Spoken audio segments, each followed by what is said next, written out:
is like torrential. So we're totally not in a drought down there.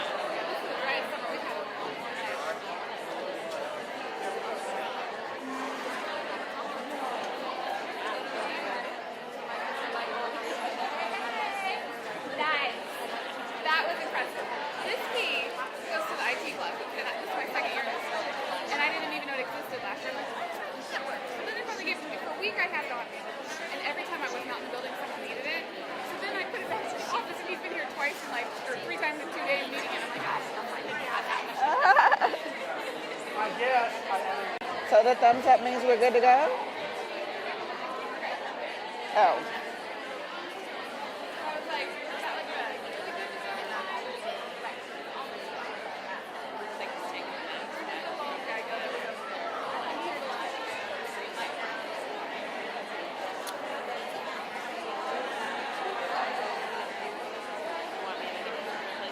Yes. No, I put your slide in here. oh my bad. Yeah. I figure we co-present. If it gets too late and I have to catch my flight, would you mind doing it? We could do interventions. I'll start us off. And I don't think there's a district person here to talk about the goals. I'll just talk about the goals. Feel free to, I'm not that person. Like, if you want to add something, I'm missing something, fill it out. Like, rotate.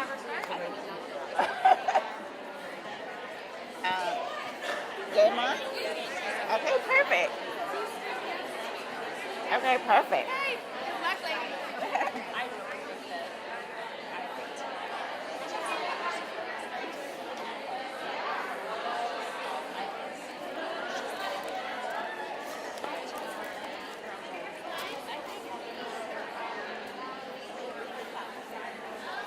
I don't know where my clicker is.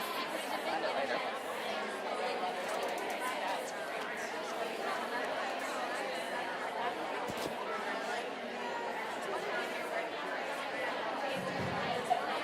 All right, good afternoon, everyone.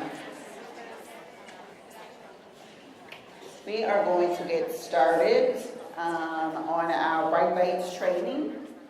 We are officially live streaming into the other 2 rooms in the building, so wave to the other people in the other buildings, to your counterparts. They see you.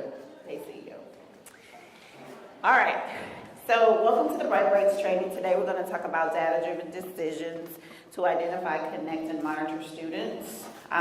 We have a short time together today, but I think it'll be impactful for you to be able to see what's coming and get you excited about managing, identifying students and then managing your intervention process within the district.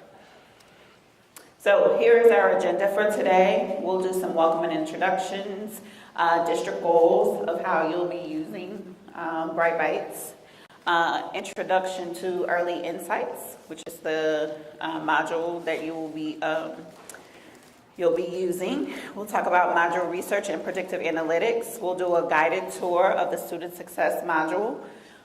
There's a data dig activity where we're going to allow you to actually go into the platform in a demo account. It won't be St. Joseph's data. We'll let you play around in a demo account until your data has rolled over for the new school year and your rosters are set, and then you'll have access to your students. But for purposes of today's training, we'll be in a demo environment. And then we'll talk about the intervention module, and then we'll talk about next steps. I'm Cominich Brooken. I am the Client Success Partner with BrightBytes. I am the one that you will see working with many of the admins and teachers and MTSS teams within the districts to make sure BrightBytes is implemented correctly. I have been in education now for 18 years and have worked with many districts across the country to implement big initiatives around personalized learning, data-driven decisions, and virtual schools.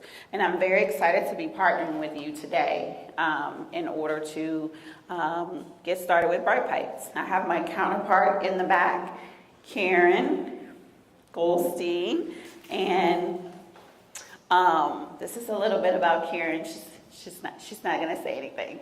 But Karen is super awesome, and she's a veteran teacher as well, and she has had experience in elementary, secondary, and pre-service teaching. So you'll probably hear from her a little later on.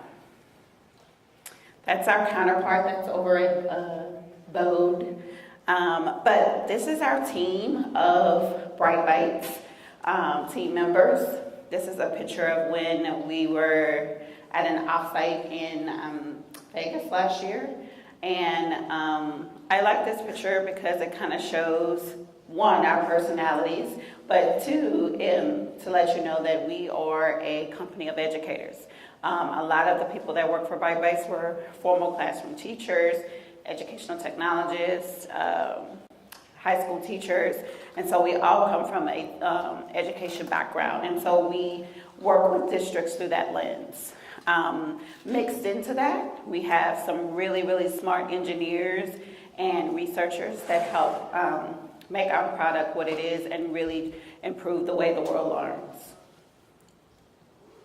BrightBytes is an end-to-end data analytics, data management and analytics company, and we only focus on the education vertical.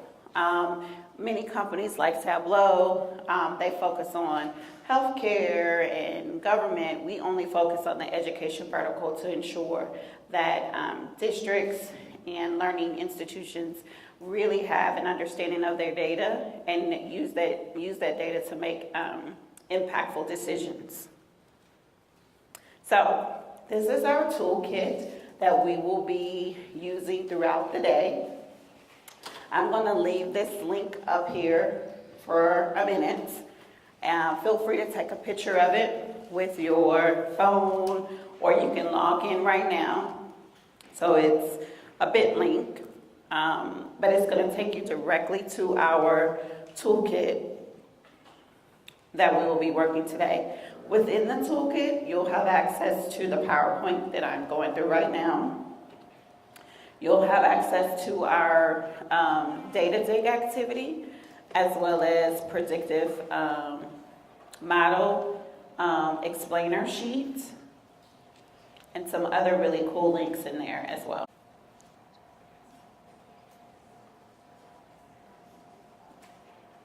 There it is. So this is what you should be popping into today.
Are they seeing that?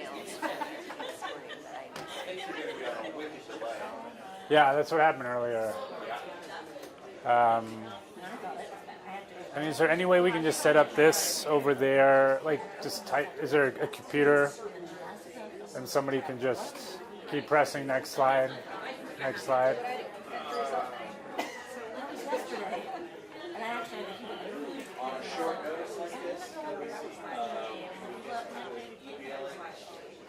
I have the link. Like I can. It's just a URL. I can provide it.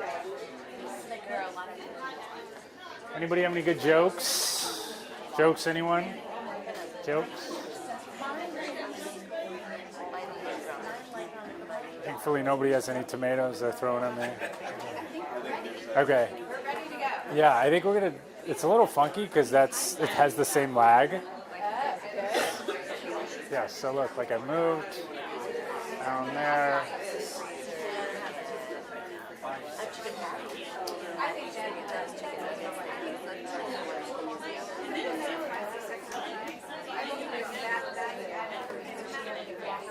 Okay, sure. Yeah, I mean, it's a good like 30 seconds. I think it's just going to be confusing because I might move on to another slide and there'll be still, I mean, like, yeah. Yeah. Just tell them that you have Okay. and just give them a little wait time. Yeah. I think your presence outweighs that. Okay, cool. Groovy. No, that'll work. Should we do it? Yeah. Okay, everyone. I think we are going to get started.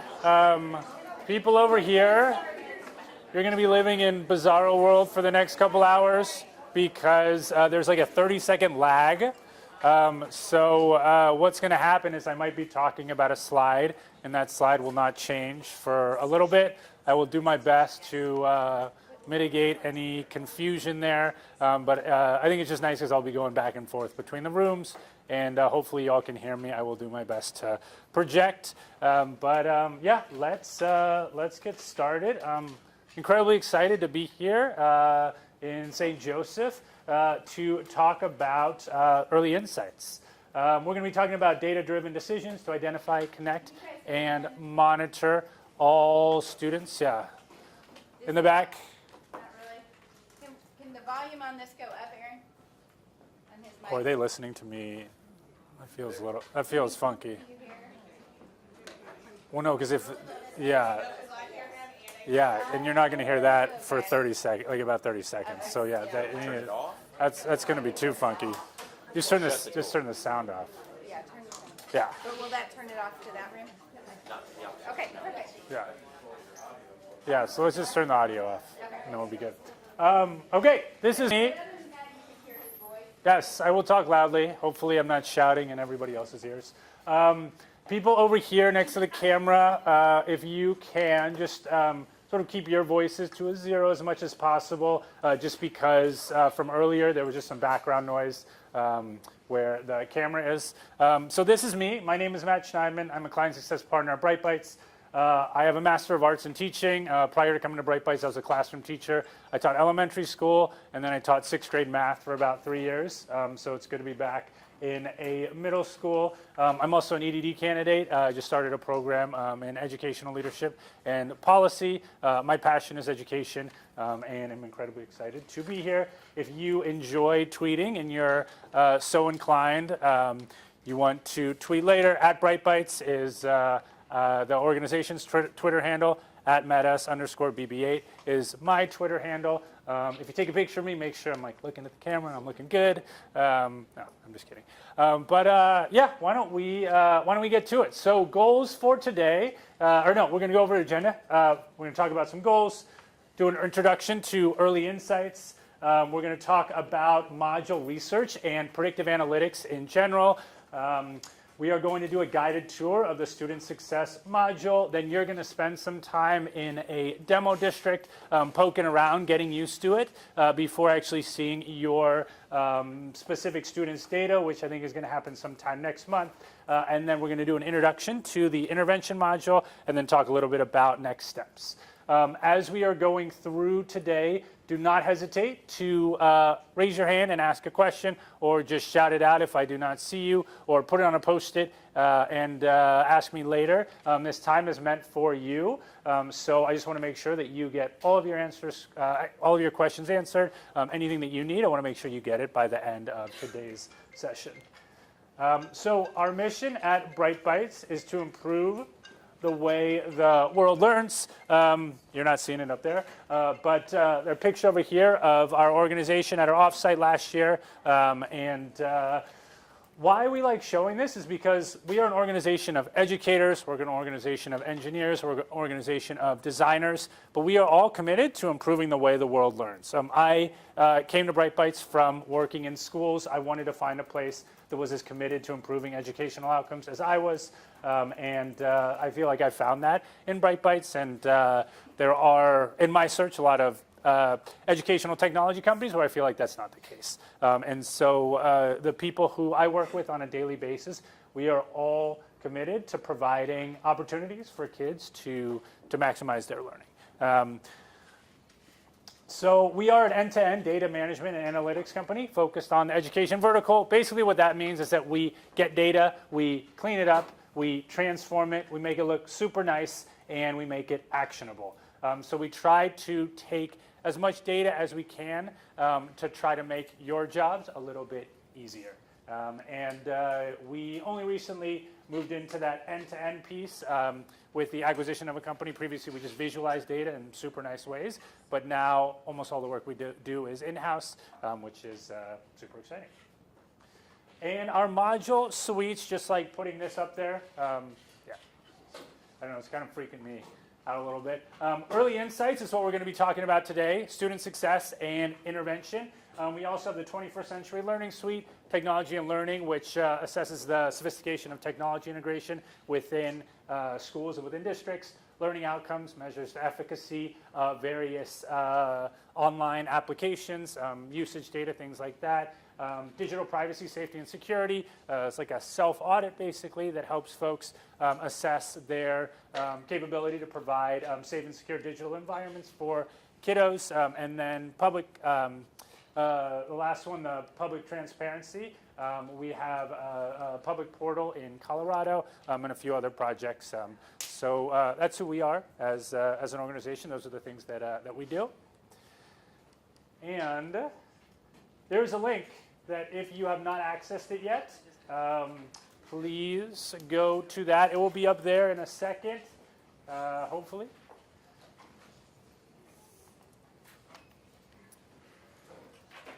It's bit.ly/SJ. There we go.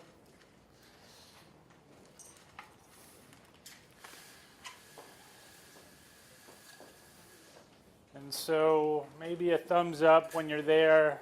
This is where we'll be accessing our data activities later. There's also a deck if you want to follow along in the presentation. My deck looks a little bit different from yours. So there's some slides in this one that you will not see in the deck that's in the document that you have, but it might just be easier, especially maybe folks on this side of the room. Everybody good? Everybody there? Thumbs up? Okay. So goals for today. Dr. Lau is not in here, but goals for today are, I was hoping she would provide some information around these slides, but using BrightBytes as a data hub for your MTSS teams. That is one goal. A second goal, using BrightBytes intervention module as a management system for your MTSS teams. So the two modules, student success and intervention, are part of that early insights suite. Student success provides risk levels for students. Intervention is the workflow tool. What that'll do is it'll allow you to use the system to assign concerns to students, to assign interventions to students, to track those interventions over time. When you go into a student, you'll have a running record, so you'll be able to see all the interventions provided to that student to ideally prevent overlap or to just streamline the communication process. And this was a slide, again, taken from the district. Should be led by the school principal and have diverse representation. This is not a BrightBytes slide. This is a district slide. So I think just highlighting the importance of having a diverse group of stakeholders being part of those MTSS teams. I'm going to pause there. Any questions?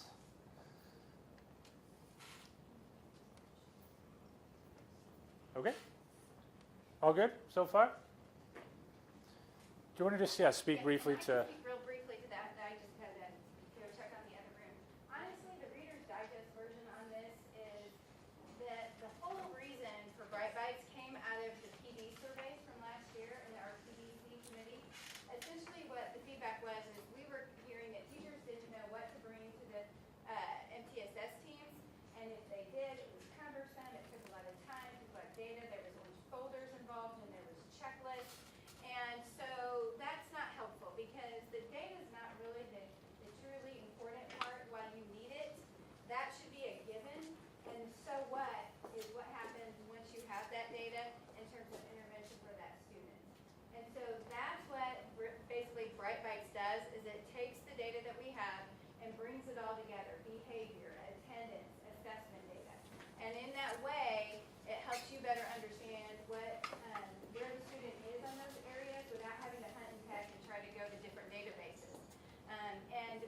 What Matt will talk to you about is the predictive model that was built from almost 9 years of historical data in the St. Louis School District over the summer. And that predictive model then is used with the current data to help identify when students are at risk, not at risk, things like this, and you'll learn more about it today. And what do you do next? So there's the data side of it, and then there's an intervention side of it. And what I've been telling folks today is they are just learning. There's no need for anxiety, like, oh my gosh, who expects me to do what, when, and how, and all those kind of things. We're just learning today because honestly, there isn't a lot of data, even when we hit the ground running, there isn't a whole lot of attendance data. Although those first few days matter, and you're going to know if students are gone those first few days. And in addition to that, there isn't a lot of assessment data that we really have other than map data. We don't even have our map data back from this year. So just take a deep breath for today. Just learn. It's really some interesting information that Matt has for you. And then you'll have a chance to get kind of in a sandbox demo, and you'll be able to look around, and you'll go on what's called a data dig and find data and work with a partner, and then they'll show you the intervention module and how that works. But again, please don't worry that you've got to, oh my gosh, one more thing that I have to do by the time school starts. This is just learning. Okay? Does anybody have any questions of me? Okay. Okay, great, thank you. So what is included in the Early Insight Suite? So you have student success and you have intervention.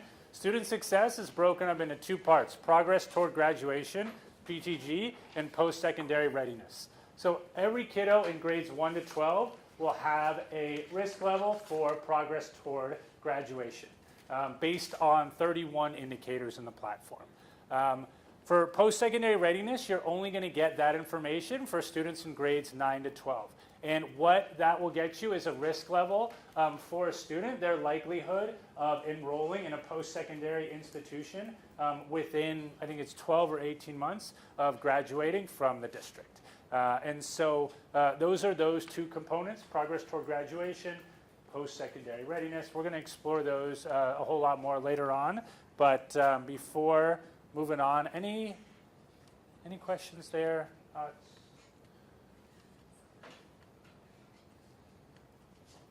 And so the Early Insights Suite, 3 components to it. We want to identify those students at risk. We want to connect them to services, and we want to be able to monitor those services. And if you can do that in one place, using one platform, in my opinion, all the better. And that's what we are trying to help you all out with through the Early Insights Suite, is really having that one-stop shop to be able to, again, identify those students who are potentially at risk of not finishing high school or potentially at risk of not enrolling in a post-secondary institution, figuring out why they're at risk, connecting them to the necessary services, and then over time monitoring the services, the interventions provided to them. And so how do we do that? Or how do you do that? So how do you currently identify students that are at risk of dropping out of high school or not prepared for post-secondary education? How do you ensure that identified students are connected to the right services and support at the right time? I think the statistic is something like 83% of students who are assigned a service do not actually complete that intervention. And finally, that monitoring piece, how do you monitor the efficacy of programs and student progress? So using both of these tools to see, all right, the student was provided this intervention over X amount of time. Did that change their risk level? It might not happen, within a month. It might not happen within 2 months. But are the interventions provided, certainly for those students who are at high risk, and even some of those kiddos who are at medium risk? Are those interventions, those services you're providing, is that having an impact on their risk levels? And so getting into the module research and the predictive analytics piece. We're going to start with student success. That's going to be the first part of the training today. Second part is going to be on intervention. And so we have partnered with the American Institutes for Research. AIR was founded about 70 years ago. And what we do with them is they inform the research that goes into the framework that creates student success. So at BrightBytes, we try to partner with the experts in the field.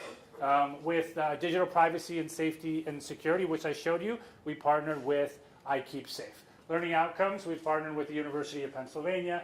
With student success, we partner with AIR. We do not put this together because these are things that we personally at BrightBytes believe are important, but rather this is what the research says. These are the indicators that the research says are most important to focus on. And I think when you get in there, it's going to make a lot of sense based on those indicators that you'll see within the platform. And the framework. So all of our modules are on a framework. This module, Student Success, has 3 domains: performance, behavior, and attendance. Within performance, you're going to see advanced coursework. You're going to see gateway coursework. You're going to see assessments. You're going to see college entrance exam participation. So the college entrance exam is going to be stuff like PSATs, SSATs, SATs. Assessments are going to be just regular district assessments, norm district assessments. Within coursework, things like GPA, pass rate. Gateway coursework is going to be stuff like Algebra 1, and advanced coursework, some of those AP courses. Within behaviors, there are 2 primary categories where you will see risk levels: minor behaviors and major behaviors. Those are based on the way that the schools that you're operating in have classified those behaviors. So what is classified as a minor behavior at one school might be different than how another school classifies a minor behavior.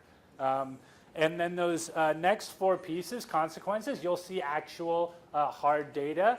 So you'll see the actual number of referrals, you'll see the actual number of suspensions, actual number of detentions, and expulsions at a school level. If you have access to district data, it will be at a district level. And then for each student as well, you'll see the number of times that they've experienced an event like that on their individual profile. And attendance, it's over here. First 30 days, attendance to date, tardies, and chronic absenteeism. Chronic absenteeism, when you get in there, is going to be sort of a yes-no thing. So either you're at high risk in chronic absenteeism or you're at low risk. There's real no middle ground for that one. The other 3, however, you will see risk levels for each of those: first 30 days, attendance to date, and tardies. When you go in there, likely the first time, you're probably not going to see a whole lot of data under first 30 days because the first 30 days of school will not have passed yet. The module refreshes on a monthly basis. So every month we sync with your student information systems to update those risk levels. But there are specific things that update on a nightly basis. So if a student leaves another middle school and comes to this one, they will show up the following day in your system. So that's the framework. Before moving on, questions on the framework? Does that make sense? Does that seem like those are probably indicators that are going to tell you whether a student is progressing towards graduation? Those performance indicators, attendance indicators, behavioral indicators? Yes, no? Thumbs up, some thumbs sideways, thumbs down. Question, Yeah. and you may not know the answer to this. Is this something that SJSD is starting here at the middle level, and will it continue to go into the high school, like track through these 7th and 8th graders as they move on? Or is this strictly just going to be something that SJSD uses for the middle school level? Oh, no, it's not middle school level only. It's not, the question was, and I've been Yeah, told so, to yeah, talk and question was, is this just something that's being used at the middle school level or at the, or across the district? And obviously you all heard that question. It's for people in the other room. So the answer is we trained elementary folks on it today. We're going to do some high school training. They got training today on their new devices, but this is definitely something that we want teachers to have access to. Okay. Yeah, intervene early as possible. So students get risk levels as early as first grade. You will not see kindergarten risk levels. We need at least 12 months of data to provide a risk level for a student. So today we were training elementary school teachers and then had the opportunity to see student risk levels as early as first grade. Obviously, you're not going to get any advanced coursework data for a first grade student unless they're just, Doogie Howser or something. But they will get a lot of attendance data. They will get behavioral data. And those are the things the research shows is more salient at those earlier grades anyways. So we're going to talk a little bit about the evolution of early warning systems. I'm probably going to pause a little bit because as I go through these slides, it's going to be important that both sides see them and there still is this lag. But traditionally, what folks have used are threshold systems. So the first generation, a traditional checklist model, research done out of Johns Hopkins University, Dr. Robert Balfons, using these checklist models, these threshold models. So you need to hit a specific level to actually be tagged for an intervention. And that's obviously not how it always works. I mean, we, as educators, do a lot of observations in the classroom. We see certain things with our students and say, yes, that student needs a specific intervention. And where I think you're going to find a lot of value in the data is not necessarily in those students who are at the highest of the high risk, but you're going to see students at medium risk who are going to be some surprises. And I'm sure that everybody who's been in education for a while has that experience of finding out that one of their students ended up dropping out of school and just asking yourself, how in the world did that happen? I thought that student was just fine. And ideally, what this platform can do for you is to provide that data early so that you can try to intervene as early as possible to support those students who often slip through the cracks. But what this visual shows is, all right, so first 20, 30 days absence rate, so 10%. So if you hit that 10%, you get checked off, you get assigned for an intervention. Or maybe GPA, 2.0 is the threshold. So any students under 2.0 get flagged for an intervention. Any students over 2.0 do not. The third one they have here, annual absence rate of 10%. You get tagged for an intervention. But what you will see with early insights, with student success, is that sometimes you might have a student who has 15 absences who will have been tagged for an intervention, but that student might not actually be at an overall high risk. That student might even be at low risk based on all of the other indicators that are provided. So instead of using one indicator or just a couple, we use 31 to inform the model. And so what is predictive analytics? So Netflix, Amazon, and Pandora are three large companies that use machine learning and big predictive analytics. Anybody watch movies or TV shows on Netflix? Most of you, I would guess. Anybody purchase something on Amazon in the last week or two? Anybody enjoy listening to music on Pandora? Somebody give me a song that they listened to on Pandora recently. Oh, Mickey. What's that? Oh, Mickey. Oh, Mickey? I don't know that. Okay. I'm showing my age. So if there's nobody else on Pandora, and you put in that song, Oh, Mickey, and you give it a thumbs up, what Pandora can do is it can say, all right, there are a lot of other songs like that one. So I'm going to try to provide some songs that are like that one. But chances are there are going to be some more songs in there that you're not going to like. All right? So you get some other people in there. And they also like Oh Mickey. But those people also like these other songs. And so now we've got a new data point, a new set of songs that, what's your name? Tracy, that Tracy might like. All right?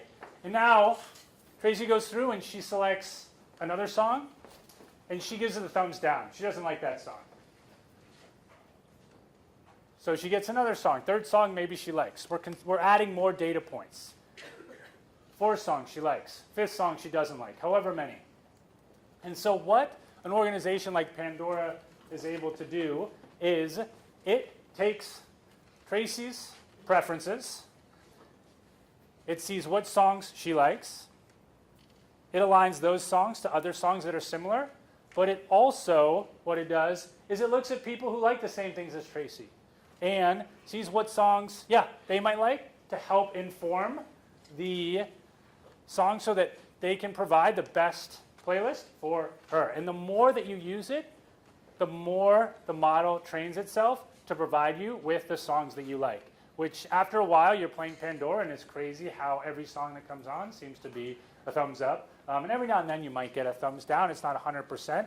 But the more data that's fed into the system, the better. Same with Amazon. You buy a book. Oh, yeah, there are 5 books just like that. All right? Now you buy 2 books. Okay, who else in our system has bought those 2 books? Maybe there are 100 people who have bought those 2 books. Of those 100 people, they all like this other book. So you buy a third book.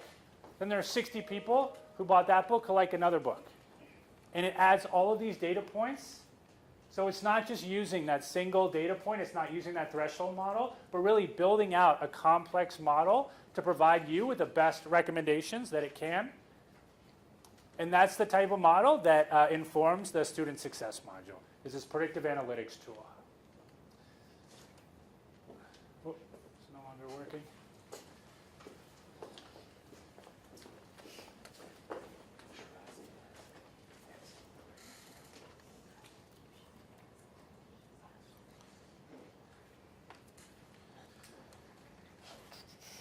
See. All right. So how it works, talked a little bit about this, but we take historical data. So as much historical data as we can get. With the district, we have 9 years of data, but 13 is great because we can see a student's trajectory all the way from kindergarten to 12th grade. And we take that historical data and we put it into our algorithms. And what that does is it creates a model for certain grade bands. So I think 1 to 3 is one grade band, 4 to 6, 7 to 8, and then 9 to 12. I think those are the 4 grade bands. I might be wrong about that. But it creates a model for each of the grade levels. So it creates a 5th grade model, also 6th grade model. And then it looks at a student's profile. And so it'll take a student in your district. It'll look at their profile, and it'll match it to somebody who has a similar profile in the past, and then assign that risk level to that student. So we're able to see, let's say, a 7th grader who had a risk or had a specific profile, graduated from the district. There's another student who looks a lot like that student, and we can say, all right, that student has a low risk of dropping out of school. Another student, maybe in 7th grade, had a specific profile, they ended up dropping out.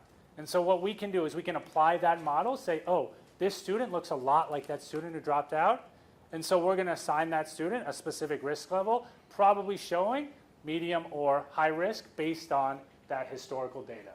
So it takes that model, the historical model, takes all the historical data that we can get from you, and it applies that to the students that you currently have. And it also trains itself over time, just like Pandora trains itself, just like Amazon trains itself to become smarter and better at making predictions over time. So any questions about that piece, the predictive analytics piece? Did I lose you there? Did that make sense? So we're going to do a quick look at an example of how a threshold model might work. Hopefully you'll be able to see it over there. But we're looking at a student, Brooke. Brooke is in the 5th grade, and we have some data for Brooke for the prior 12 months. We have an attendance rate of 97%. She was absent 6 times in the first 30 days. Tardy rate of 5.8%. She's not chronically absent.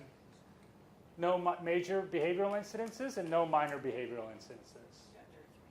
So what do you think about Brooke? Would she show up on your radar?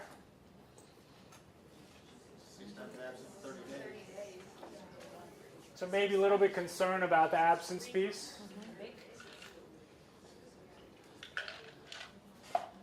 But seemed like she fixed it later in the year, that 97%. Yeah. What about that tardy rate, about 6%? So not huge concerns about Brooke, probably, based on this specific data. Is anybody overly concerned for her? Feeling okay? And so if we have a single cut point indicator model, she would not have been detected for any of these. So we've got attendance and we've got behavior. So nothing's going to be flagged for Brooke based on this specific data. And what we can do is we can add that predictive piece.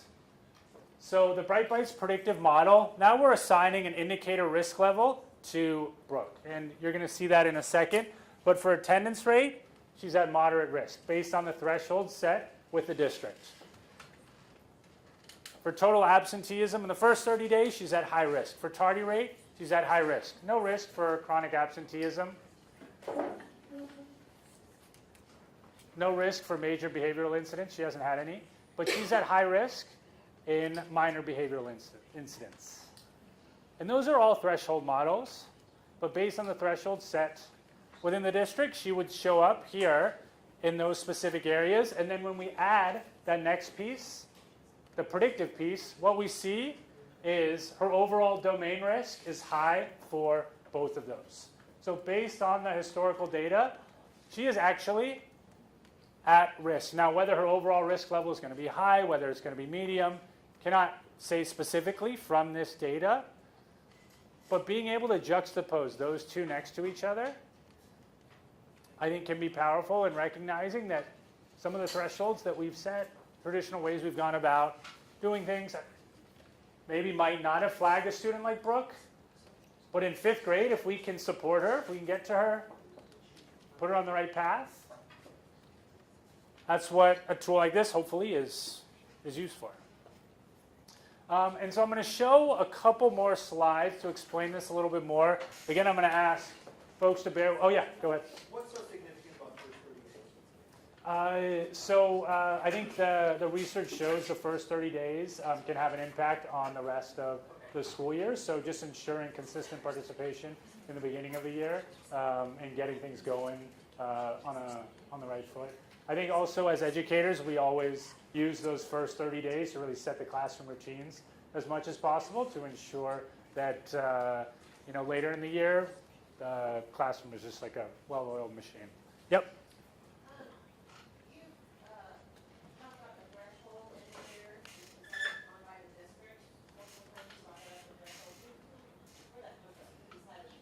district. So that's done, I think, with the district and then with our research team and with the support of AIR as well to assign those threshold levels. Just to provide more insight as you're looking at the overall risk levels to be able to see, oh, that student was at high risk here, student was at high risk here, and they have an overall high risk with all of the indicators, so it might be those specific indicators.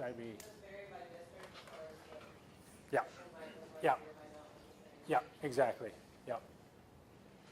Yeah, so we try to apply the model as much as possible to your specific district's data. Yep. So 10 absences in one district might be, catastrophic. 10 absences in another district might not mean anything at all. First 30 days, like in a rural community where a lot of the kids are still supporting their parents with farming at home in those first 30 days, like that might not be a big indicator in the long run. Yep. Yeah, absolutely. So 109th graders. So let's say that 36 of them are off track for graduation. Those are the kiddos in red. So what we want to do is we want to layer indicators on top of each other. So if we are just using a traditional threshold model, what we see is we see, I think it's 20 students who are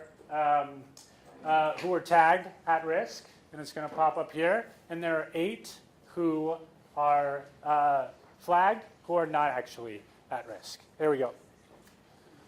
So that's one indicator.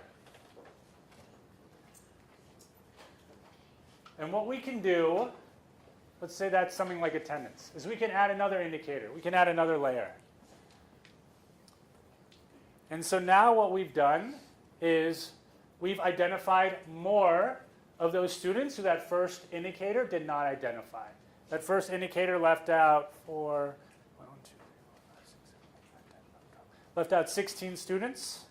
And so with that second indicator, you can kind of see it over here. It's a little bit hazy. Can y'all see the second box? And so now with 2 indicators, we've identified more students at risk. There's still 5 who are not identified. Looks like those 4 right here, and then this one. And we've got a couple false positives. And ultimately, a system like this also is meant to prevent those false positives.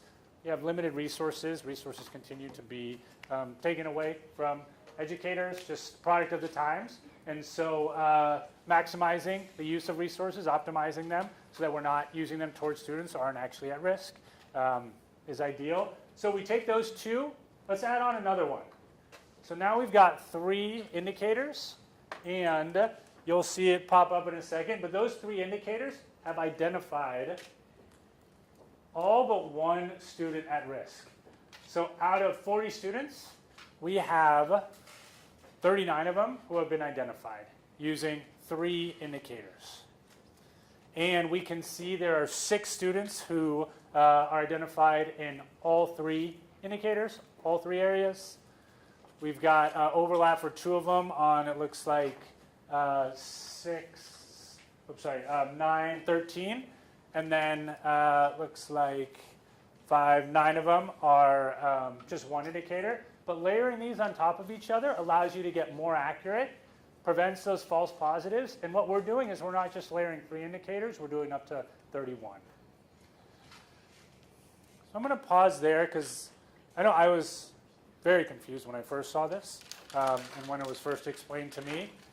I'm just going to give you a minute to just digest that, because I think the ability to understand the predictive analytics piece and how it works is really, really important in, I think, fidelity in the data.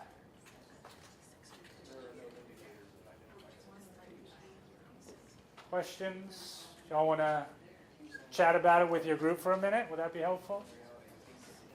Yeah. All right. Take a minute or 2 just to talk about what you're seeing. Do you have any thoughts? And I'll bring everybody back.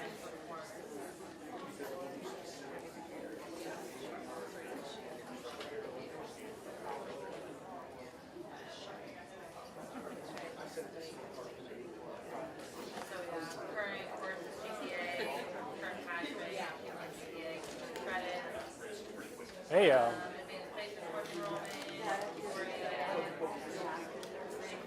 got these, those, and those have 2. Yeah, and then these are the ones that just have overlap. Right there. Yeah.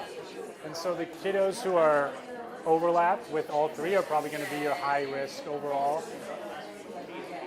No. Yeah. Yes. Yeah. Alrighty, can I have all eyes up here? Good question. Do not want to confuse you. This is not what your platform is going to look like. Sorry. This is not what it is going to look like. It is going to look much nicer than that. Sorry, I forgot I had a pointing thing on my. I get you now. Yes, no, it is going to look much nicer than this. Yes. Yeah. All right. Hopefully some good conversations. If you want to open this link real quick, it's just going to show you which indicators are going to be part of the PTG model and which indicators are part of the PSR model. If you're not sure what that means, do not worry.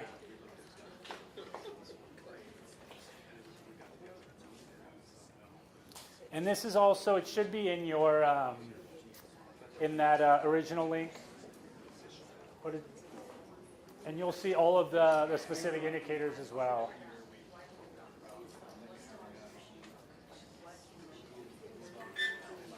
Are we going to start our data from this year's data, or is past data going to be entered into this? Yeah, so we have 12 months of data. Or we have You might not. tell the question again. Yeah, so yeah, everybody can hear. yeah. I'm going to hold off on that until everybody's there. That's a good question. Because you talked about the first 30 days, Yeah. and being at the high school, being at high school for the last 18 years, first 30 days is not much of an indicator of what kids are going to do. The real indicator is when it starts getting cold, when you start getting some winter Yeah. freezes, and So, first 30 days they're still not home. yeah. So if you can repeat all of that, and then I can answer. This is a great question. Okay. Yeah. Or I can just repeat what you said. Good question here. Can you just repeat the original question? So can I have everybody's eyes, ears, all senses aimed? So the first, about how much data you're going to put in? Yeah, so we have 12 months of data loaded into the system right now. So at any one time, you will see 12 months of data in the platform for a specific student. So right now, we're looking at August of 2017 to August of 2018. Once we do the September refresh, we'll see September of 2017 to September of 2018. And then your next question. I just asked being at the high school level for the last 18 years, I told him that the first 30 days is really not much of an indicator of what a kid's going to do throughout the year, because the first 30 days, they're going to come to school. But the real question whenever especially when you can drive and you get into cold months and the days are shorter, it's dark, after Christmas, when you're waiting for spring to arrive, that's when it really hits us at the high school level as far as the chronic attendance, the problem. And so why the first 30 days? Yeah, excellent question. So the question about the first 30 days can have an impact on, the research shows can have an impact on future attendance. And so that's why it's in there. It's also helpful, in my opinion, to have that for the following school year. We don't have that data because we just did a refresh and we're in the first 30 days. But if you're looking at this in June, thinking about which students struggled to get to class those first 30 days this previous year, then I can use that hopefully to ensure that this upcoming school year, they have their behinds in their seats for those first 30 days. So I can improve from year to year. The question about attendance later in the year is an excellent question. So ideally, what happens, so the indicators aren't weighed the same way. So in your earlier grades, like K1, 2, 3, attendance and behavior is going to have a bigger impact on the overall risk level than it probably will later on. So hopefully the model accounts for that. So if it does, what you'll see is that you'll see students who might be at high risk for attendance first 30 days at the high school, but they might not have a high overall risk. So that first 30 days might not be influencing the model a whole lot, because what the historical data shows is exactly that like there are kiddos who show up in the first 30 days but struggle with attendance later on, but maybe it doesn't, those first 30 days just aren't indicative of what happens later on. Yeah. You have your predictive model. This just shows what indicators go into PTG and to PSR. And so a guided tour of the student success module. If you all just want to take just a quick second there, I'm going to pull it up on the screen, and I will walk you through it. So give me a quick sec. I'm going to unplug this for a second.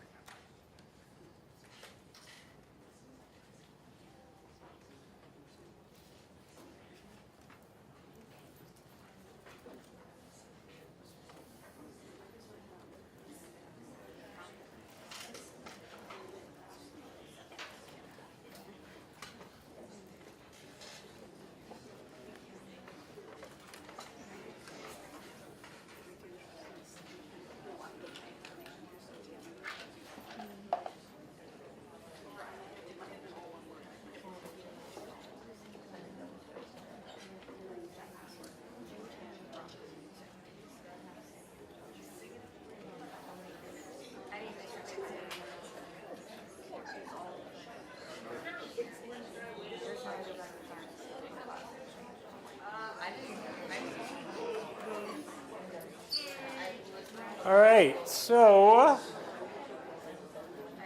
again, there's going to be that lag, and I'll shout because I'm gonna have to be over here to navigate. So everybody over there, you're gonna have to be super, super quiet. But this is what it's going to look like when you get your data on your platform. So 3 domains: performance, attendance, and behavior. And within those, you'll be able to see the percentage of students who are at high risk, the percentage of students who are at medium risk, the percentage of students who are at low risk. And the way that this works is if there is a student who is at high risk in one of the indicators, they will show up as high risk on the domain. So if there's a student who's at high risk for GPA, they're going to show up here, even if they're low risk in everything else. And so that's at a high level. As teachers, you're probably not going to see as much of this. As teachers, you're probably just going to see your specific students. But at the school level, at the district level, this is the kind of data that's going to roll up. So first thoughts just on looking at this. Again, this is kind of high-level stuff. Questions? What does high risk mean? What does medium risk mean? Why are there unavailable risk? Kiddos probably shouldn't have any unavailable risk kiddos at middle school and high school. Most of the unavailable risk students are in kindergarten because we do not assign risk levels to students in kindergarten, but we do have them in the system so that we can assign interventions to them. What is the unavailable?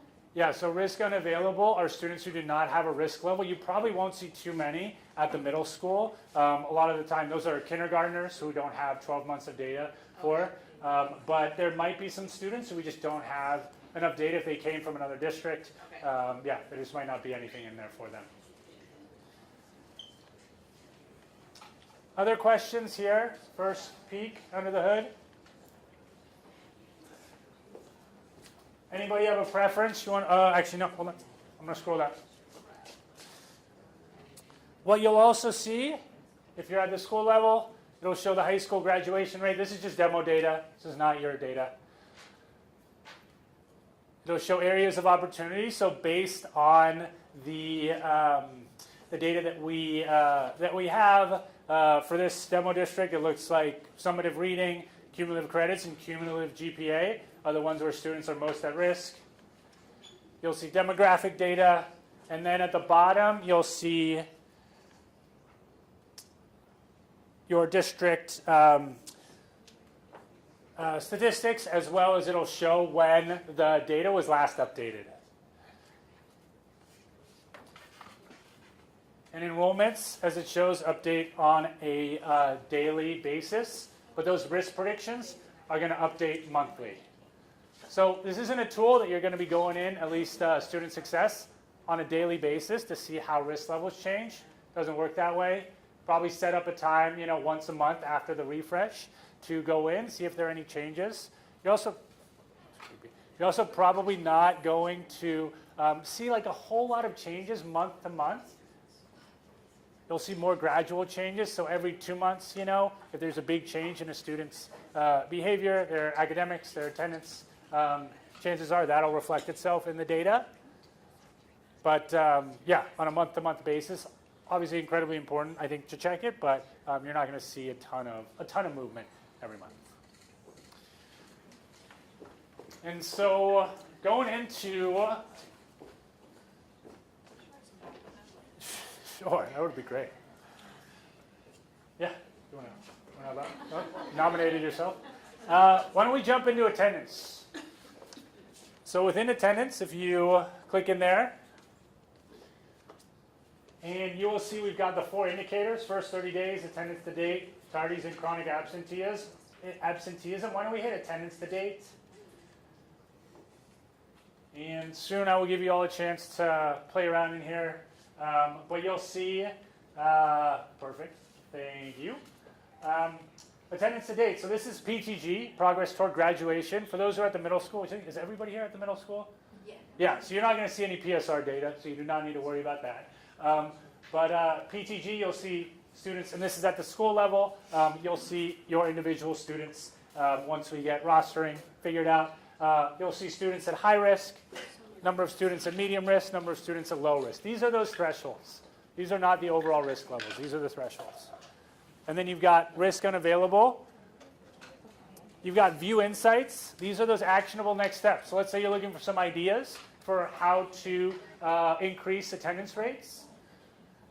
You don't need to go in there, but the blue BrightBytes light bulb will show you that. You have the ability to save charts. You have the ability to share charts, although somebody needs to have an account to do that. But what I want to do is I want to go into view at-risk students, so we can actually see the students who are at risk in attendance to date. And so we can see here that Antoinette Kremen has an overall risk level of 9. All right? Overall risk levels are on a continuum of 1 to 9. I didn't show that slide, but indicator risks, high, medium, low.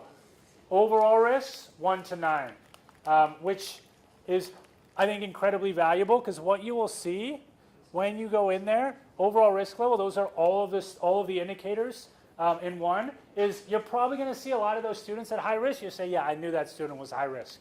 What else is new? Yeah, I knew, Jerry's been acting up all year long, and his grades aren't great, and he hasn't been showing up to school. We've been trying stuff, but yeah, obviously he's at high risk. But you'll see those students at medium risk. Those are the ones often who fall through the cracks. Those are those surprises, the ones who, when you hear that they didn't finish up high school, you're wondering what went wrong. What could have I done? I have a few students who I think about from my time as a 6th grade math teacher. And having something like this, recognizing maybe at that time that, oh, these indicators put together show that that student is at medium risk or even, lower part of high risk, to be able to intervene as early as possible. Can you scroll up a little bit? Other way, up. What's also really nice is you have the indicator risk level. So you can see that a student is at high risk, can't see it there, in a specific indicator. Right now we're looking at attendance to date. You can look at the overall risk level and see if they correspond to each other. So what you said about first 30 days, you might see a student who's at high risk first 30 days because they've hit that threshold, but maybe they have a low overall risk level. So really nice to be able to juxtapose those two next to each other, because you might have a student, again, who's at high risk here, low risk overall, so you don't need to provide some attendance interventions, whatever those might look like, to that student. You might have a conversation with him, or her, what's going on, you got to make sure you're here in class. Hopefully the conversation's a little bit more complex than that, but it's nice to be able to see how these two work with each other. And can we just quickly go into Antoinette's? Like here? Yep, perfect. And within that, you will see you've got your student. It'll show what grade she's in, show her age. That was a funky transition. I'm not sure what happened there. And then you'll be able to look at the specific indicators for that student. You'll be able to see where that student is at high risk and which indicators, where they're at low risk. So what might be contributing to that overall risk level of high? And then what's great about this, and we're going to get to this later, is if you scroll up a little bit, and the folks over here can see, you've got your concerns and your interventions. So this is where when you log a concern for a student, that's like a pre-referral, or if a student is actually receiving a specific intervention, you'll be able to go in and see what those are, who's been providing that service, for how long, what was the result of that intervention as well. We're going to talk about intervention later on, but really connecting the two of those to create a platform, that one-stop shop, for you to be able to provide all the information for interventions, as well as tracking how those interventions are going and how those interventions are impacting student risk levels. So that's a little peek under the hood. Want to give you some time to go in there and experiment. You're not going to see your own school's data, your own students' data. You're going to go into this platform right here, this demo site, and you are going to, if you can, go to Amukta Middle, and I'll show you how to filter to that specific school, but that'll be the best one to get the data that you need. And let me show you how to do that. Awesome. Thank you so much.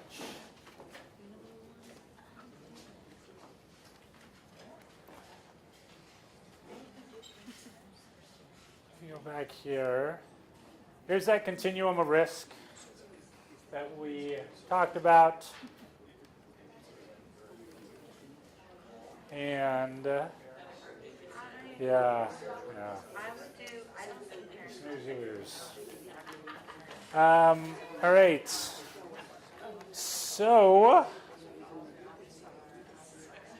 what's that? Hopefully y'all can see that. Let me present it so it'll be a little bit easier to see.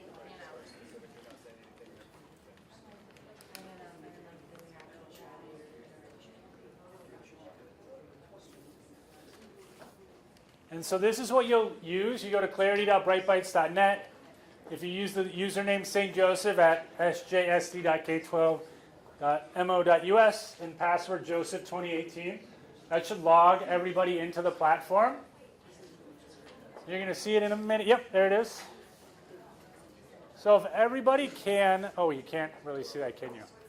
Yeah, it's clarity.brightbytes.net. Yeah, if you've got it in there, yeah. It should be on your slide, but let me, oh man.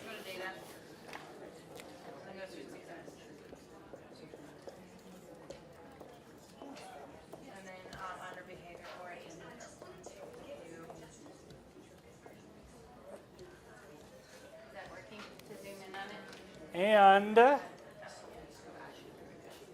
if you can see the top. What's that?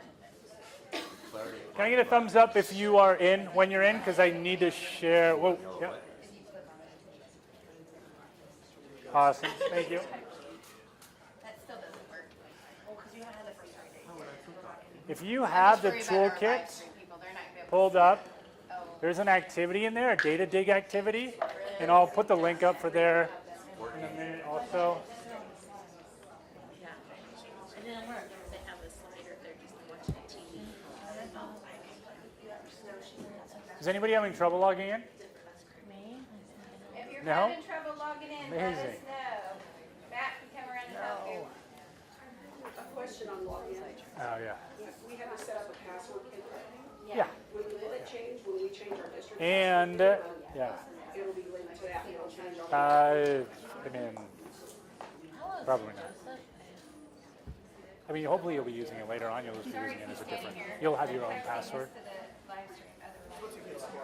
Is this how we get in What's that? forever? Or just A low risk is 1, 2, 3 overall, and then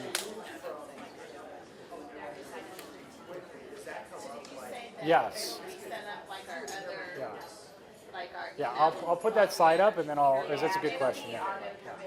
and so then every 30 days we'll have to change it. Well, you gotta change your password.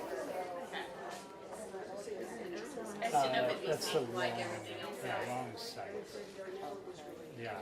Can you go to clarity.brightbytes.net?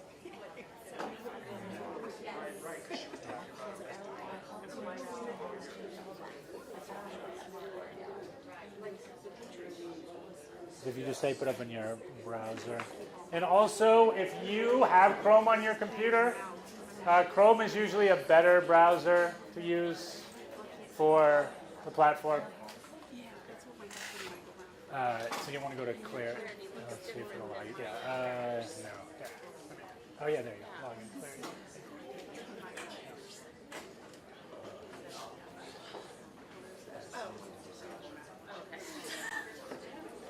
I'm not suggesting we do it for each other. I know. Does that answer your question about the first 30 days? I think Kind it's of. just Made sense? Sort of. A little bit. it'll all catch up in the end. Yeah. Whenever you start entering. So as you Exactly, yeah, guys so it get all logged catches in, up, I yeah. think we'll take a break, just maybe like a 5-minute break so that our live stream folks get a chance to get logged in and we can check on them, and the people at Oak Grove can get a chance to log in. And so if it's okay with you, get logged in first and then we'll take a little break, okay? Is Oak Grove, are they streaming that? Oh. Rockstar today? What's that? see if it came through. No, but if you want, you can use my computer. No, it's okay. I'm good with this. And I've got her there. Yeah, so what you said is absolutely something you don't know. So it might be though, if you do that first 30 days, you can do that with protection before it gets really out of hand. It'll definitely get out of hand if it's flagged in the first 30 days. Good point. At least maybe try to treat it. There might be some that aren't flagged in the first 30 days, but as it goes on. It'll be interesting to see how that data point changes over time, like from a research perspective, because things will stay on those days. And so there are a lot of things that are the first 30 days, they were helping their parents. But now that's no longer. I really wish that it could have started this as a district a few years ago before the Strive for 5 came in, the Strive for 5 campaign came in, to see the difference, you know, that it's making across the board instead of just in attendance. Strive for 5, is it 5 semester or 5 a year?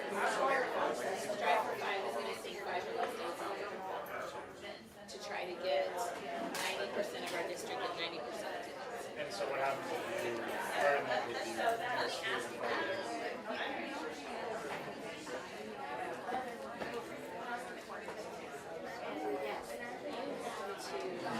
If you miss that X amount, like I said, you know, it might be on the right time. You'll get a credit for that class.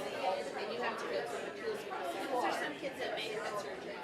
So, you know, but just because mom wants to, you know, take on a day job and needs you at home watching the baby, that's not the best news.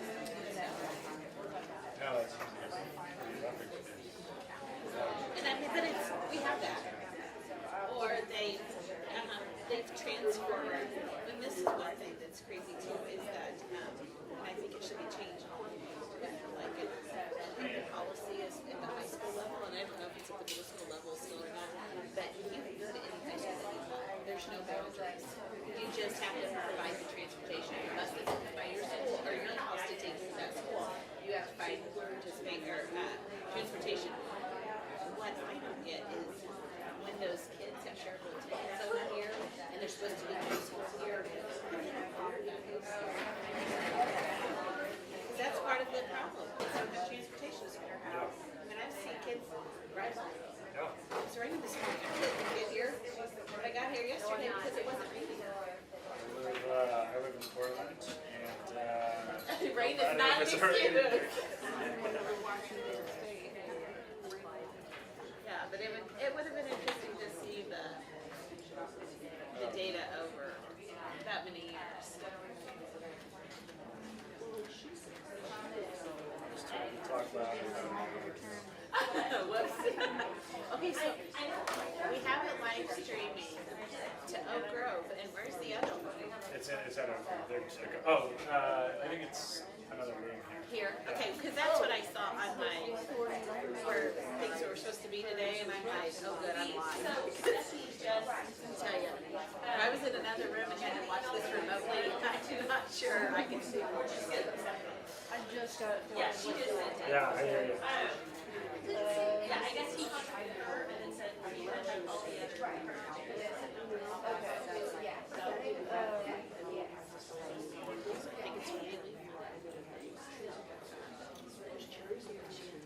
She was looking at you.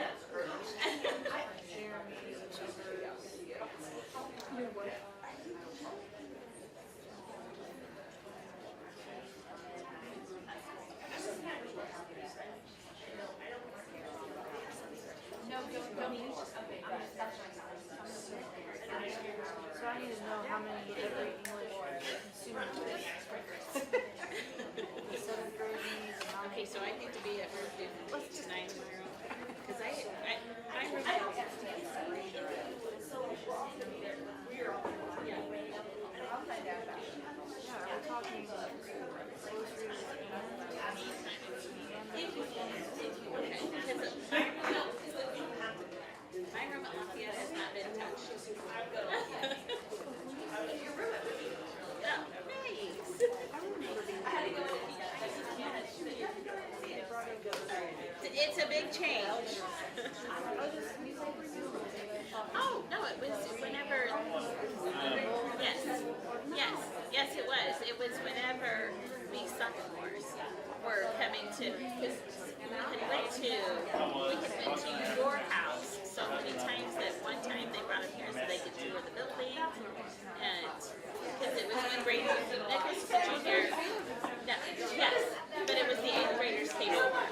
Sorry, And I couldn't remember what it was, but I don't know if I just handed out notes or something. I'm like, okay, if they would have warned me that they were coming over, I would have picked up boxes or something. Yes.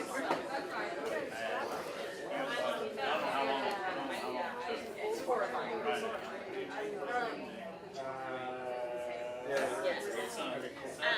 Thank you. I can't remember how long ago it was, but they tiled my because I used to have the wood floors, but I mean there were spots that the kids would jump to try to get it to.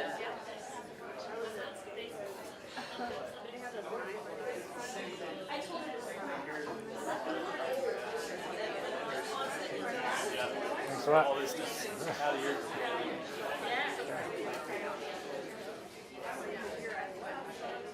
Oh my gosh. Yeah, I don't know why. We Who else's room they could get it back going again. Get it back going again. I can't visualize it. Maybe I Sorry, Sorry. you were talking, I thought it was. Go ahead. Yes, that person. Is he in? My enigmatic presence. We have this.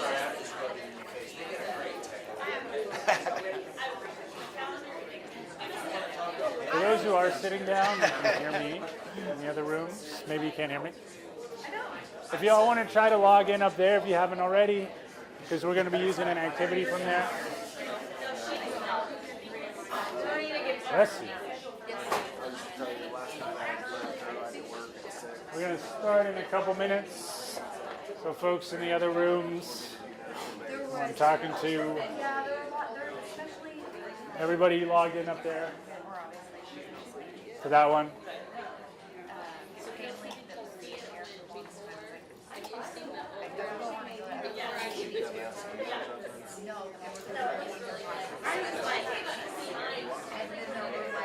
Several other parents.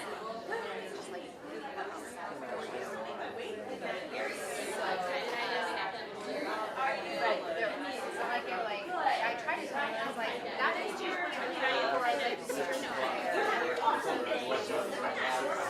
That's where I can't get in, but that other one around the side. So I was, I didn't know if I should tell him that, you know, that's what I know.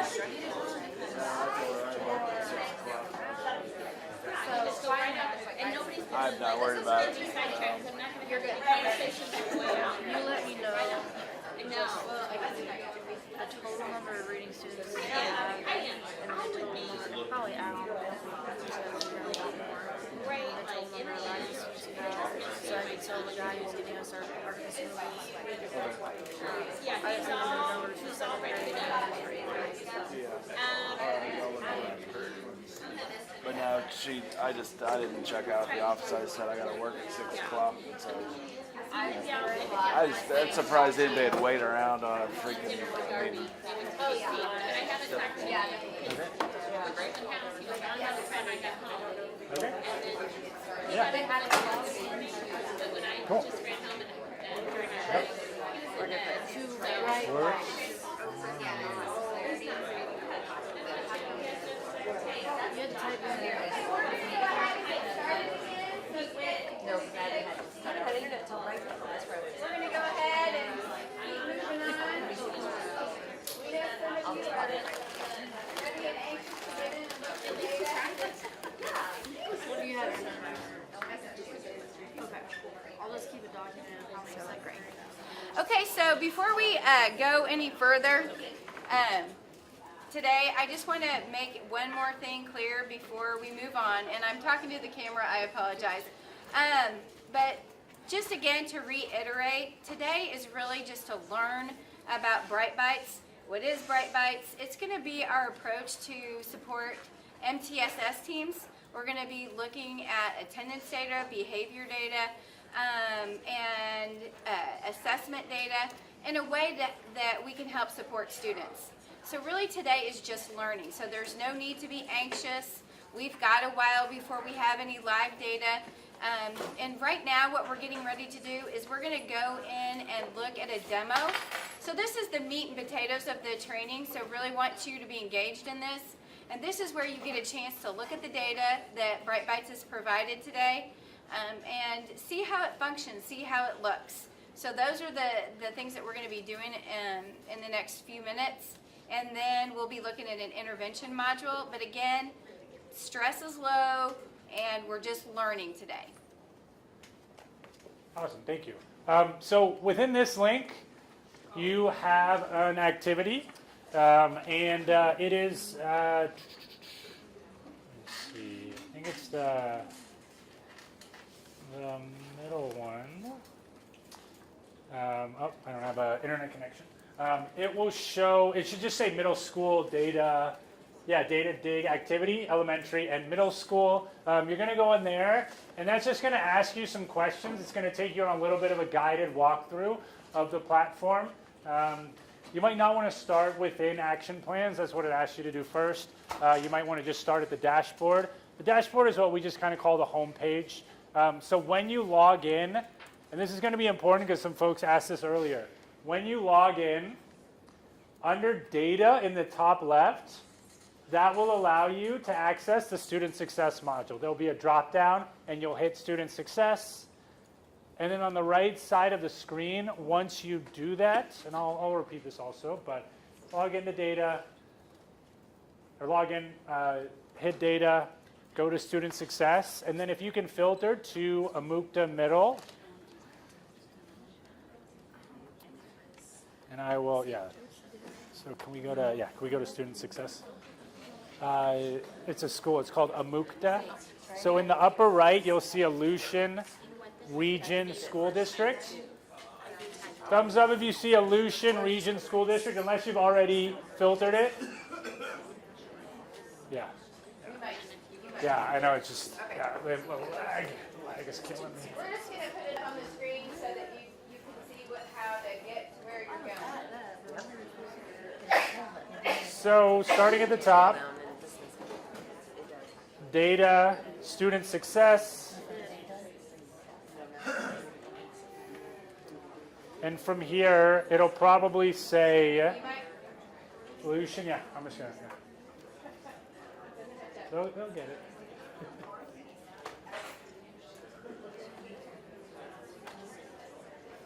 Yeah.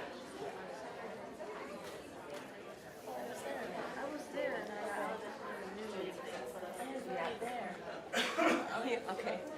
So data, students.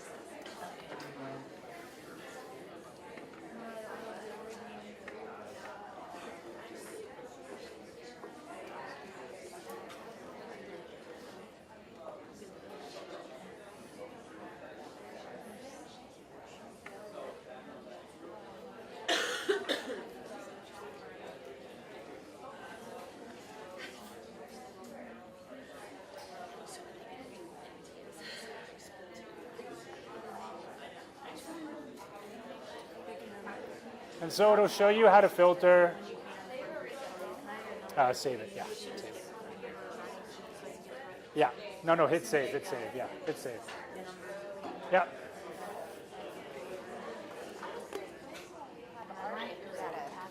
Yeah, so you will probably have your data next month. Yes, you should have your, I mean, you do have data on the platform, but the district is working out permissions because there's a personally identifiable information on there, and so we want to make sure that people aren't looking at stuff they shouldn't be looking at. Yeah. But if you are itching to see your data, you can talk to Dr. Lau or your school administrator, and they can probably provide you access. Yeah, Dr. Lau definitely has access.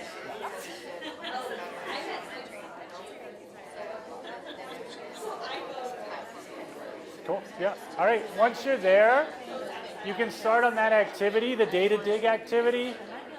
You can just browse. I mean, this is time for you to explore the site, ask any questions. If you are in a remote room, there are people on call to answer any questions that you might have. But the dashboard activity, that data dig activity, is really meant to just be like a guided walkthrough. Sounds like y'all are in it already. If you are. Oh, so you got to log into the platform. At clarity.brightbytes.net. Yep. Everybody okay over here?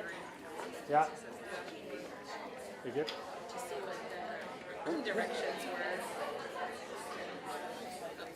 Click on that. Data dig activity. No, but it's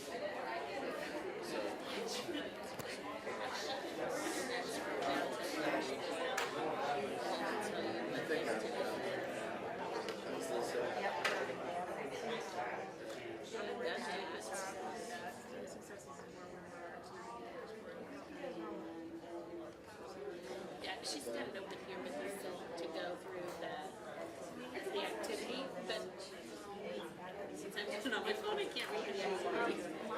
One up there. Middle, so it's just to look at. Finish. Base student population. Okay, thank you.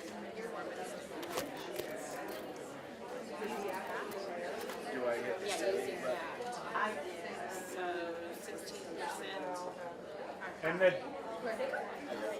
the dashboard activity should show you how to do this. But if you are interested in looking at where individual students would be, you can look up on the screen. You'll see dashboard and you will see risk prediction. And in risk prediction is where you'll actually see specific students. You can toggle between your overall indicator, PTG. You can look at specific indicators. But yeah, just experiment, have some fun with it. I am here to answer any questions you have. Think about how you might use this, how it might be valuable to you. So did you log in as you, or did you log in as that Joseph 2018? Okay, that's why. Where I give it choices of all of these. Select the schools. See, I have all of those choices because I was logged on. Yeah.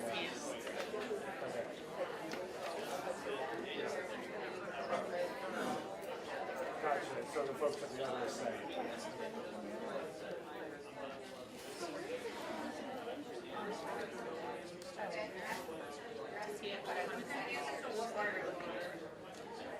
Oh, like your favorite part? Good question.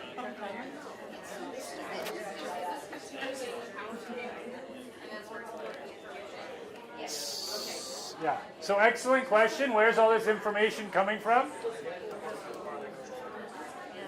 Can I have all eyes up here in 5 seconds? 5, 4, 3, 2, 1. Awesome. Thank you. Question, where is this information coming from? It is coming from Power School, from your SIS.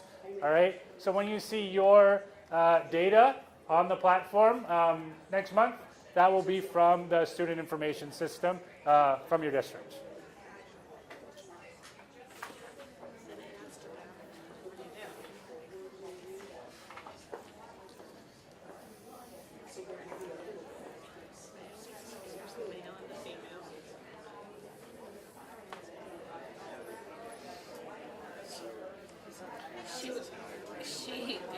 She logged in as her. And so she didn't have the choice of different schools. Oh, you logged in as yourself? And then Oh. All right. That's fine. Don't tell anybody.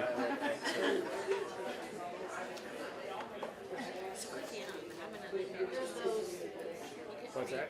there's a free and reduced. It's the special access.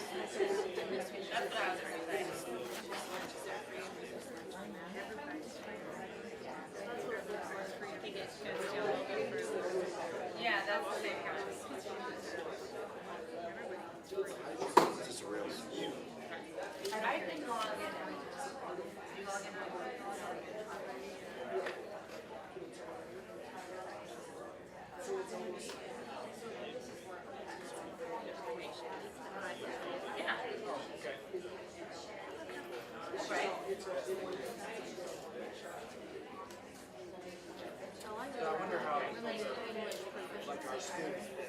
So there's something you can do with cohorts. And I'm not entirely sure how that. So we would go to like eighth grade, like with like reading.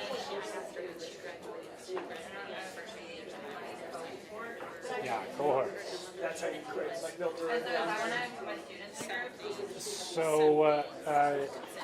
yeah. I'll just answer that. So whenever she said, what's the rest of your name? And so I said, what do you go by? She said, Honor. I said, okay. I said, it's a compliment to Honor. For the insights, I think what you'll be able to do is just create students who track them all the time. oh, like our chat groups. So that's more so done in introduction. I think the cohorts part of it is school level. Oh, okay, okay. Like so, like pairing our school and grade. So basically, I built the students into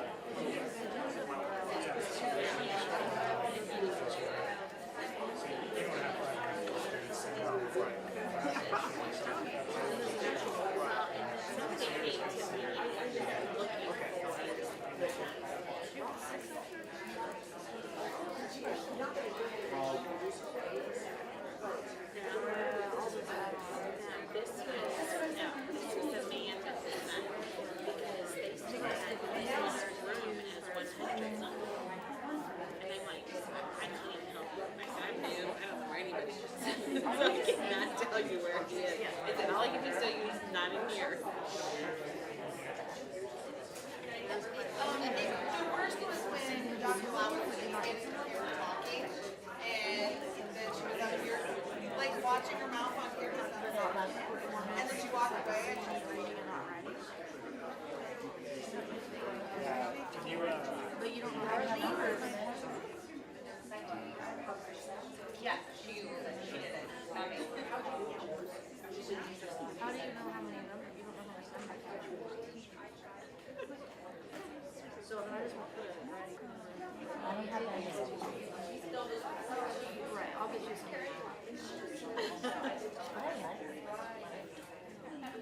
So my where I'm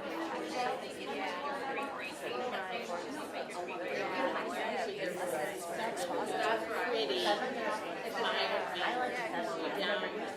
Just because I didn't have to.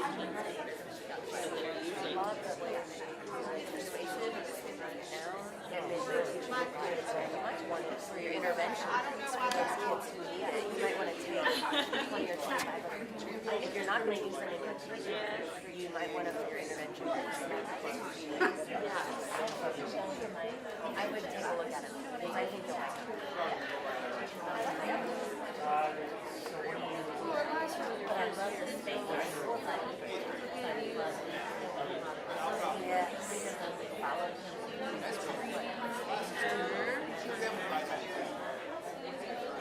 My mom's pictures right by there. Pictures up on the street.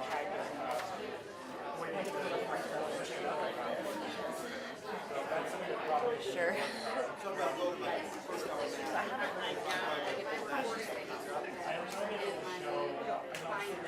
Are you doing it right away?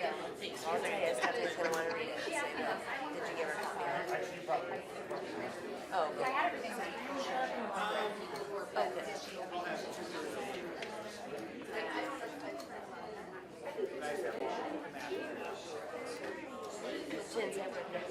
I'll be ready for an email. But I forewarned you, and I gave you the one she sent. I did it for you, forward the one that she sent you about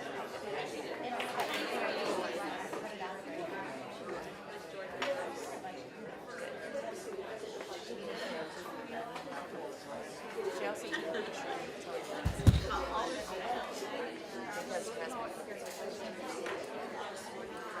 but then last year she said she had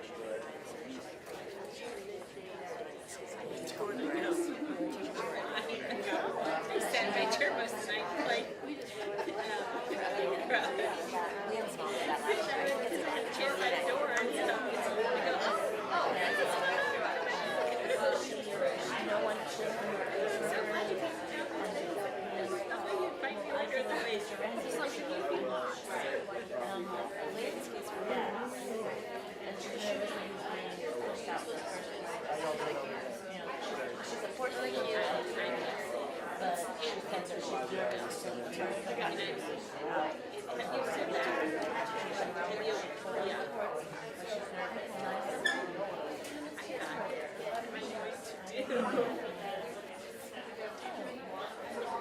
all she had to do.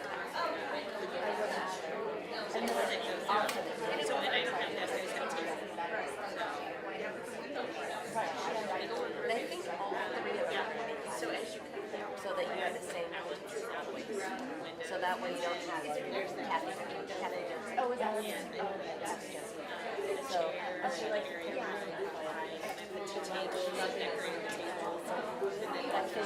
so that way when you plan, you don't have to plan with David. So I'm going to have her do all three. and then Yep, and so he's going to switch over and do yours, all of them. So that way when we do planning, it's not. Okay, so you'll have Kathy all three, and you'll have Kathy three. The schedule's not going to. The schedule's not going to change. I just want you to know, like, it won't say that on the master schedule, but that's but in reality, that's what it goes. Yeah.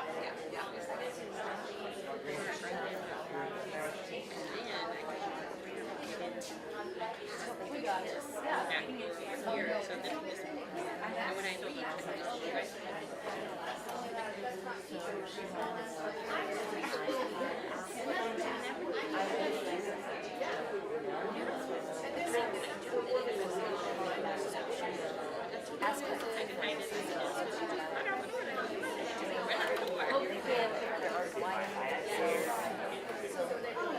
I'm going to give you all about another 5 minutes to work on this, 5 to 8, because we do want to get intervention as well.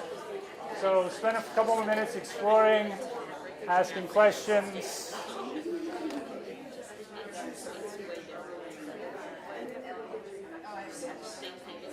Okay. Okay. Yeah. Okay. Sure.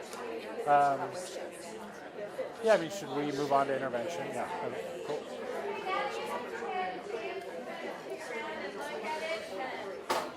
Our next step that we're going to take is to show you the intervention model. What does the data look like? Matt has certainly explained kind of where does the data come from, kind of the power school and that predictive model. So the next thing he's going to show you is the so what part, is the intervention module and how that works. Okay? And I know that we do have some folks in the other room that have to go to an intruder training, so we'll try to get wrapped up a little before 3. But just wanted you to know we're headed into the intervention module now, so that you can see that. That's what steps we take now that we've seen that student might be at high risk in a certain area. I just wanted to pop this up because there were a couple questions about it. So the continuum of risk, this is your overall risk level, or kids' overall risk levels will be on that 1 to 9 scale, whereas the indicators will just be high, medium, low on a threshold. So, being able to see which students are on the cusp. So not just having a generic like, oh yeah, that student's in the middle, but there can be big differences between, a 4 and a student who's at a 6 risk level. Question over here about risk level changes.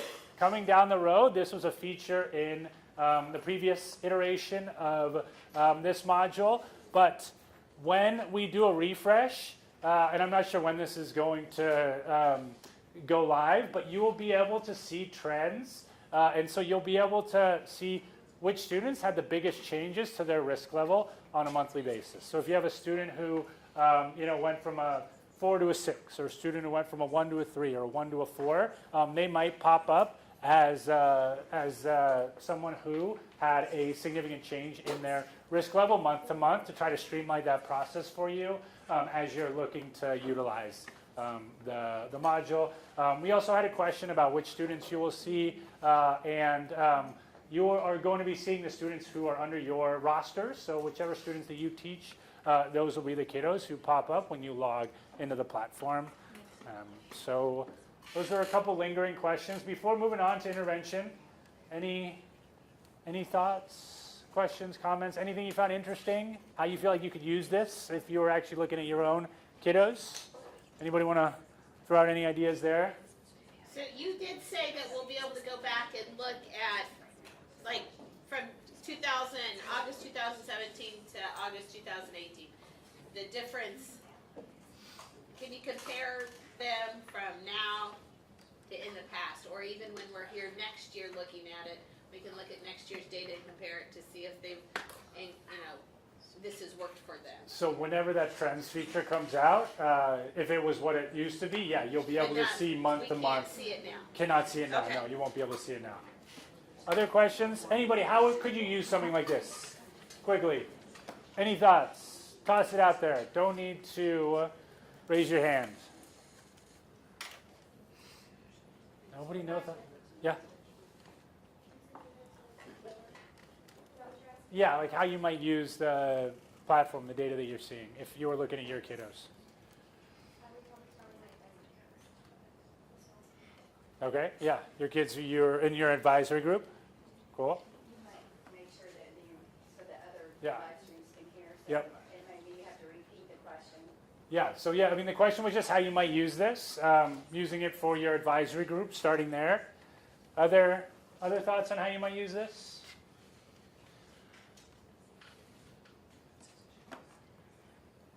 We have our, we're using our advisory time for MTSS, so to pull those kids, using this to know which kids to pull to which groups or whatever. So using it to know which kids to pull for your MTSS groups? Is that right? Did I say that correctly? Yeah, okay. Or some iteration of that? Yeah. I'm repeating this for other people in the room. Anything else? I think just to get to know your students better, just a quick glance at them to look and see, their successes and their failures, and those that you need to make them more connected, this level on instead of just that teacher. I'm the teacher, you're the student. Just get to know them. For sure. All right, we are going to try to do intervention in the next 27 minutes. Not a whole lot of time, but we will do our best to get through it. So pop it in. Let's see. Hopefully this will come up soon.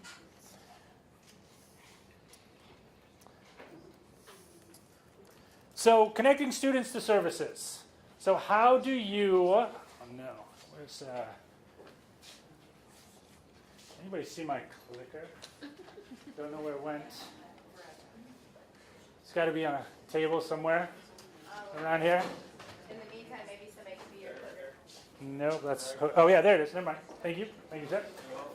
So how do you identify students that are at risk of dropping out of high school or not prepared for post-secondary education? Ideally, that's the student success piece. Right now, what we're going to be talking about is connecting those students to interventions.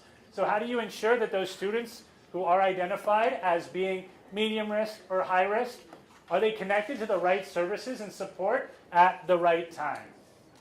And so what do we mean by intervention? Right now, what we would do is probably do just a quick brainstorm of what intervention means to you.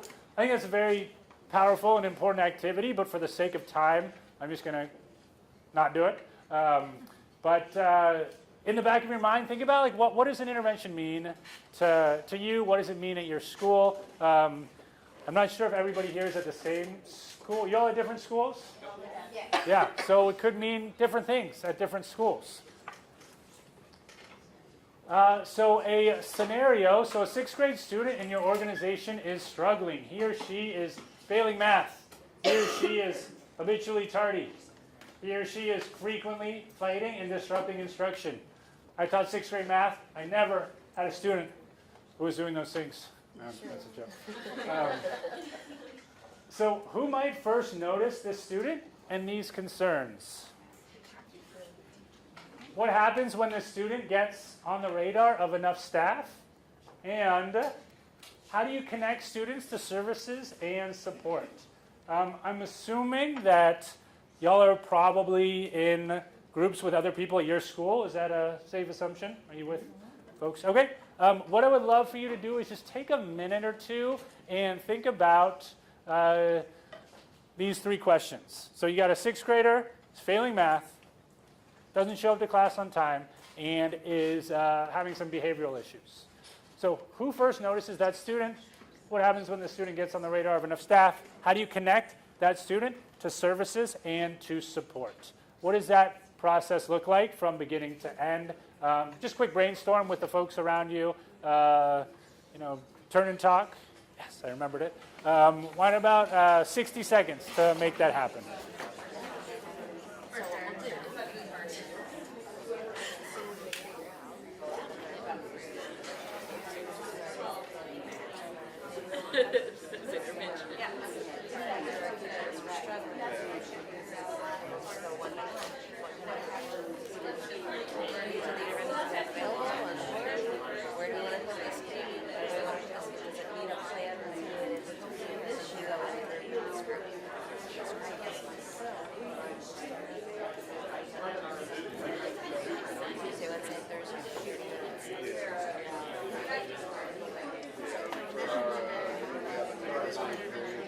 Okay, so now that you've thought about it, think about mapping that process. All right? So, who is going to support that student? What are they going to do? What kinds of interventions are they going to provide? Where are they going to provide those interventions? When are they going to provide those interventions? Is it going to be one time a week? Is it going to be 3 times a week? Is it going to be before school? Is it going to be after school? Is it going to be during school? And then that last piece of how as well. And that's what intervention hopefully will support, is really thinking about the whole process and using the tool to input a lot of that information. And so why the intervention module? Standardize the intervention process so that standardization can be incredibly powerful to ensure consistency both within schools and across schools, within grade levels. So the way that 5th grade identifies a student is the same way that a 6th grade teacher identifies a student. The way that a 6th grade teacher identifies a student is the same way that a 7th or 8th grade teacher does. Managing interventions throughout their entire life cycle to ensure that students who are assigned interventions actually receive and complete those interventions. And then connecting those interventions to outcomes. So seeing, when we were looking at the student pages in student success, and you could see concerns and interventions at the top, seeing what interventions have been provided and has that student's risk level changed over time. Are those interventions working? There's one student I think of, I just think about him all the time when I do this presentation, and all the interventions that we provided, and what I would have given to have that student success piece to see what his risk level would have been over time. There's that one student in my mind, always thinking about him, just wondering if all the work that we were putting in was actually having a big difference on his career trajectory, on his school trajectory. And so hopefully this can provide some insight into that. And hopefully y'all are maybe thinking about some students as well on your end. So workflow steps. So what it's going to look like is initiating a concern to start. So not actually getting into the intervention piece just yet, a formal intervention, but first starting with a concern. So I'm seeing this student has failed 5 exit tickets in a row, And so I am going to put him on my radar, maybe put him in the platform, log it as a concern. Over the next 2 to 3 weeks, maybe I'm going to provide some Tier 1 interventions to that student to see if I can get him back on track. Maybe he just had, a bad week at home or something. But trying to get him into the platform so that I can log that in case later in the year, maybe I want to go back and see, oh yeah, this happened. He snapped out of it because I provided this service to him, this intervention. And so maybe I'm going to do that again. And you'll see in the platform, there's a concern form. And it'll ask you, I'm not going to get into the specifics a whole lot. I think you're going to get some training on this later on. But it'll ask you to identify category. It'll ask you to identify what tier that intervention will be, how long you feel like that concern should last. So, again, students failed last 5 exit tickets. I'm going to keep an eye on him for the next 2 weeks, maybe a month, whatever it might be, and then be able to have that to track the progress over time. You also have the ability to add in any context you've had with the parent. So you've got that paper trail to say, yes, I spoke with this parent after the 5th day and I talked to the parent about what I'm going to do over the next couple of weeks, just to loop that parent into the process, make that parent aware of your concern. So the second step is to request an intervention plan. So you've tried the concern, didn't work out, student is still struggling, still not doing well on those exit tickets, you're concerned, and maybe that student failed a math test. And so you recognize there is an issue, and you're going to request that that student receive a more formal intervention. It's going to pop up here in a second. And when you do that, depending on what your rights are, most teachers aren't going to have full admin rights, but whoever at the school, maybe it's the head of an MTSS team, maybe it's the school principal, school counselor, whoever it might be, they'll have the ability to accept, confirm, or reject that intervention. So it's not us doing it, you're setting it up how it works for you. It's meant to be a workflow tool to benefit the work that you're doing within your specific school. So the way that one school might do it might not be the exact way that another school does it. And then setting up that intervention plan, that third step. And so it's been approved, your concern is now being addressed through the school official formal intervention process, and one or more services are assigned during this phase of the process. And so now things have gotten a little bit more formal, a little bit more serious for that student. It's no longer just a concern, but you're in that territory of an actual formal intervention.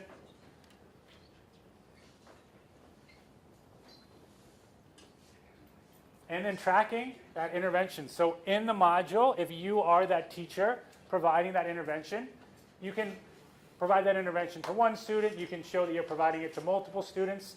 You can show the number of times per week that you're meeting with that student. You'll be able to input notes for those sessions, potentially some artifacts as well for those sessions also. And ensure that because that student was assigned to that service, that they're actually receiving that service. And you'll see, I'm just going to wait a second for that visual to pop up, but you'll see what that looks like up there. And so we can see for this intervention, we've got 3 students in that one. It looks like a tier 3 intervention maybe. They're meeting once a week for 30 minutes. And we can see all of those meetings are recorded. Within those, you'll be able to show if a student missed it. So you'll easily just be able to check them off and just say, okay, all 3 students were there, or 2 of the students were there, 1 of the students wasn't there. And all of this translates to that student's individual page when you were looking at individual student risk levels in student success. It'll translate there, so you'll be able, when you open up a specific student's page, you'll be able to see all the concerns and all the interventions that have been provided to them over time. And complete. I mean, step 5 is interesting. I'm not sure if it's ever actually over. I mean, hopefully the interventions that you provided the student have worked out, but it's obviously an ongoing process working with that student to ensure that if things went well, you're building upon that momentum. You're just making sure that things continue to move in the right direction. So any questions on that piece? It's probably very abstract because you haven't actually looked at the module yet.